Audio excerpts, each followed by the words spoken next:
Hablando, por favor. Señor presidente, senadoras, senadores, sacamos esta discusión de los temas económicos a la calle y ese es un avance extraordinario para la democracia colombiana. Nunca se había visto manifestaciones, llenar plazas, como lo vimos ayer en la Plaza de Bolívar de Bogotá, de ciudadanía protestando por un proyecto de reforma tributaria que va en contravía de sus intereses y pidiéndole a este Congreso que se manifieste y se exprese a este respecto, pensando en los intereses del bien común, de la gente, y no como ha ocurrido históricamente en estos casos, cuando siempre se han discutido, arreglado, negociado este tipo de reformas en estos recintos cerrados del Congreso a espaldas del pueblo colombiano. Y naturalmente, bajo la presión extraordinaria de centros de poder económico, por lo demás, representados en gremios que se convirtieron con el tiempo en gestores de prebendas, de beneficios, de ventajas, y también, por supuesto, de los propios empresarios que han buscado y han encontrado siempre un beneficio extraordinario en el trámite de este tipo de proyectos. Colombia tiene, ya lo ha dicho el senador Bolívar, el sistema tributario más inequitativo y por lo demás la distribución del ingreso y de la riqueza más desigual en el hemisferio, y uno de los más precarios del planeta. Esta historia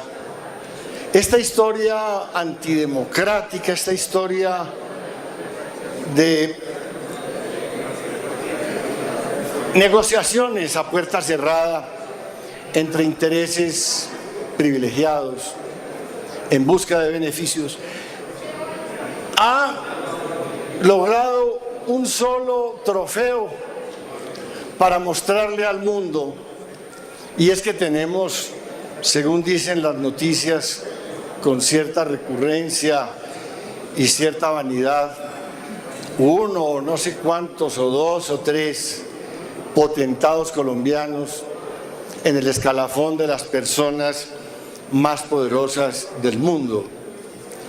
Una vergüenza de resultado, señor presidente, honorables senadores. Una vergüenza de resultado al lado de realidades tan trágicas, tan tristes, como que Colombia tiene 500.000 niños con desnutrición aguda. Niños que nunca más van a poder tener a lo largo de su existencia unas condiciones neuronales, de inteligencia, una capacidad motriz, una capacidad de aprendizaje, una capacidad cognitiva, una capacidad de trabajo, precisamente por las lesiones que les produce el hambre. Nosotros, con un potentado en el escalafón de la revista Forbes, y 500.000 niños muriéndose de hambre.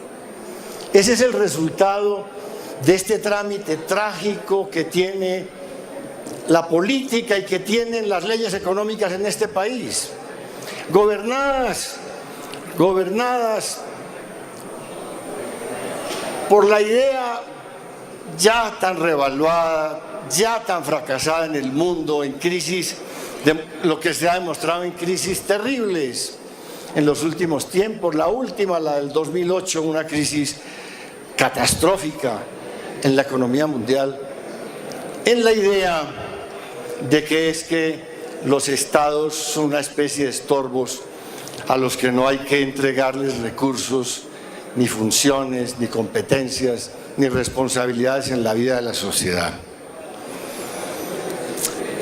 A esta escuela económica, a estos economistas que han traído aquí a lo largo de 40 años estas leyes y las han revestido de todo tipo de teorías, de estadísticas sacadas del sombrero, pues hay que decirles: mire, esta nación se fundó en el espíritu de la solidaridad, de la hermandad, en el espíritu de la nacionalidad, del espíritu nacionalista de todos sus miembros.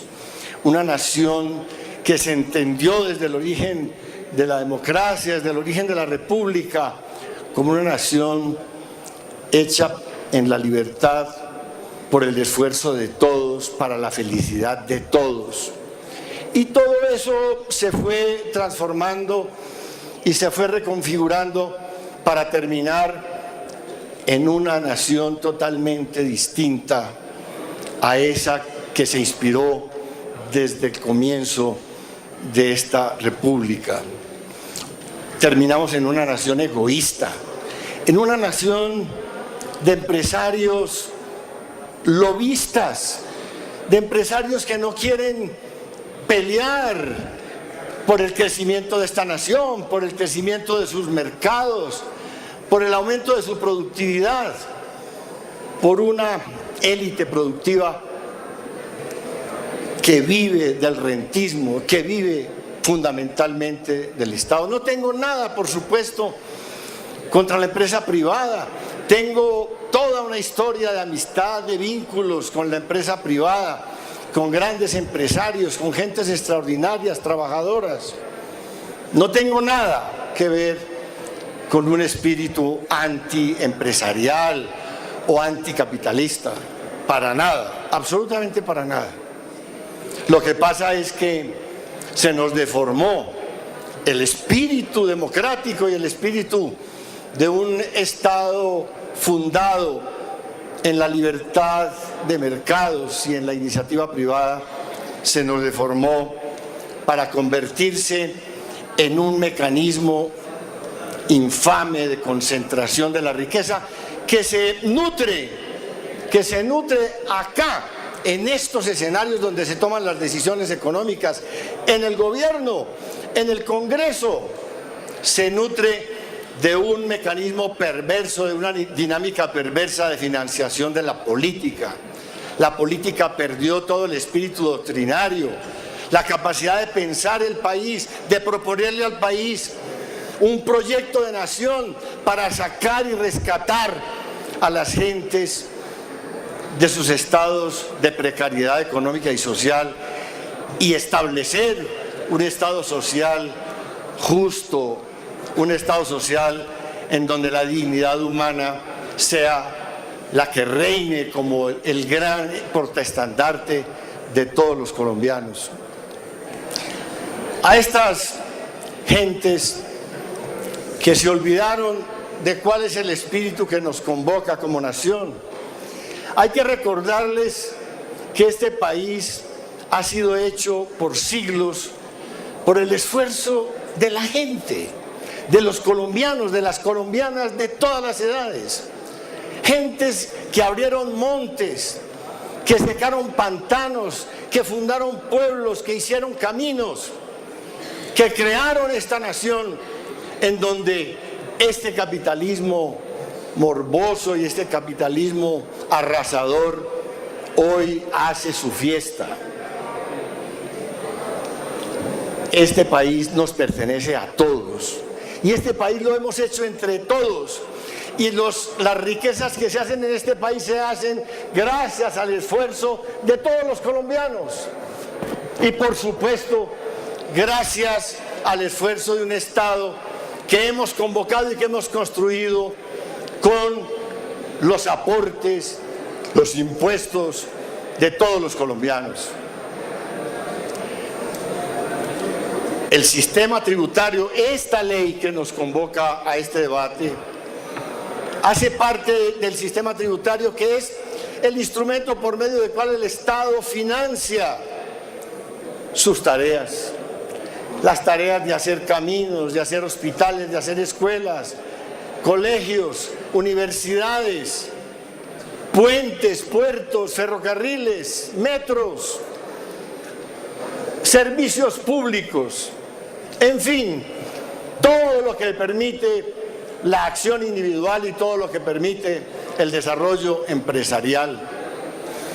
Un Estado concebido para que se regule la utilización de los recursos naturales y para que se regule la gestión productiva de tal manera que no se destruya la calidad de vida y no se destruyan las condiciones para la vida en esta nación.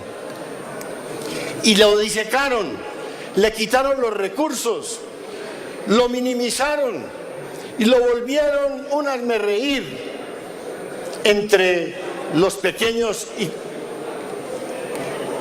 los pequeños impuestos y entre los beneficios tributarios y entre la evasión tributaria. Todo eso se volvió y se convirtió en un saqueo del bien público, de un saqueo del instrumento más importante que tiene el pueblo colombiano para desarrollarse. Tenemos un Estado muy chiquito. El gobierno central recibe un 14% del PIB en impuestos.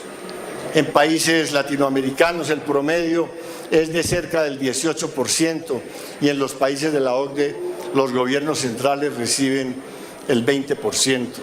En Colombia estamos en el precario 14%, el 39% estiman los estudios que han hecho los especialistas colombianos, el 39% de los impuestos a la renta a las personas jurídicas son evadidos, son saqueados por unos filtros, por unos drenajes que se crean aquí, que se llaman beneficios tributarios.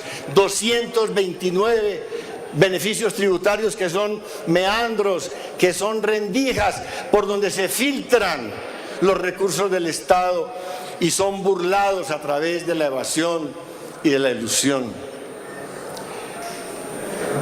Un sistema tributario como el que viene a complementar esta ley absurda que le drena al erario 9 billones de pesos al año para recaudar solamente 5.6 billones de pesos a partir del año 2021. Tan absurdo como este, pues naturalmente no solo es un mecanismo de empobrecimiento de la sociedad, de la nación, de la economía, sino, pues por supuesto, de el freno a las posibilidades de desarrollo de un país que necesita inversión pública. Estamos en esta ponencia proponiendo que se niegue y que se archive este proyecto de ley que se llama de crecimiento económico y que nos sentemos los colombianos, este Congreso con el gobierno, a construir un sistema tributario estructural, una reforma tributaria estructural, en donde los que ganan más paguen más y en donde se puedan recaudar todos los impuestos que dicta la ley. Pero no, lo que viene aquí para ser aprobado seguramente en un pupitrazo hoy o mañana es un proyecto que le aumenta los beneficios a los sectores más pudientes de esta sociedad. Está demostrado en una reciente publicación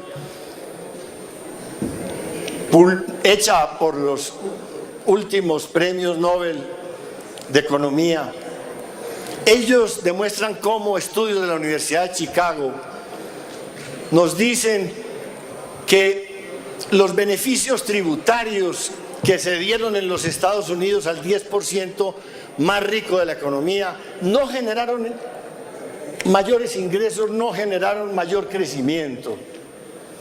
En cambio, los beneficios, los alivios tributarios al 90% de la población de menos ingresos generó un ingreso extraordinario y un crecimiento extraordinario. En la época de más prosperidad en los Estados Unidos de Norteamérica, entre 1936 y 1964, se pagaron las más altas tasas de impuestos de la historia, entre el 77% de impuesto a la renta hasta el 90% del impuesto, en esa conciencia de que hay que financiar el progreso de todos para poder tener una sociedad equitativa, una sociedad digna, una sociedad democrática, una sociedad decente.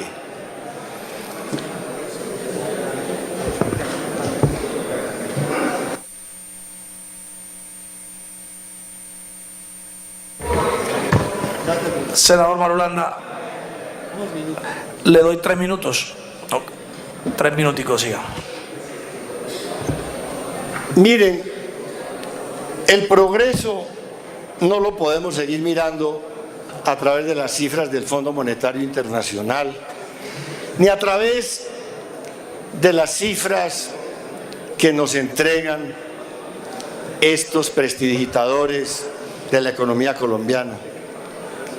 Hay que verla en los ojos de los niños, en las caras de la gente, en la alegría de la gente, en la manera como vive la gente.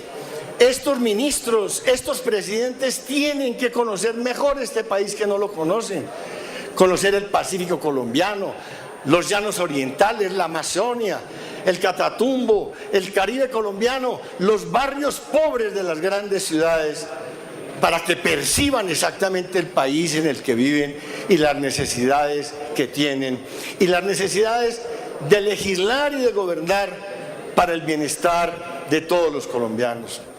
Amigas y amigos senadores, ya había hecho una intervención a este respecto que ustedes bien conocieron. Aquí quise poner unos conceptos muy tranquilamente para su reflexión. Piensen que en la calle está la gente pendiente de lo que se haga aquí y que esas marchas no son más que unas marchas de calentamiento para ir a unas próximas elecciones a barrer con toda esta clase política que está actuando, legislando y gobernando para unos pocos, a espaldas de las grandes mayorías necesitadas del pueblo colombiano. Gracias, señor presidente.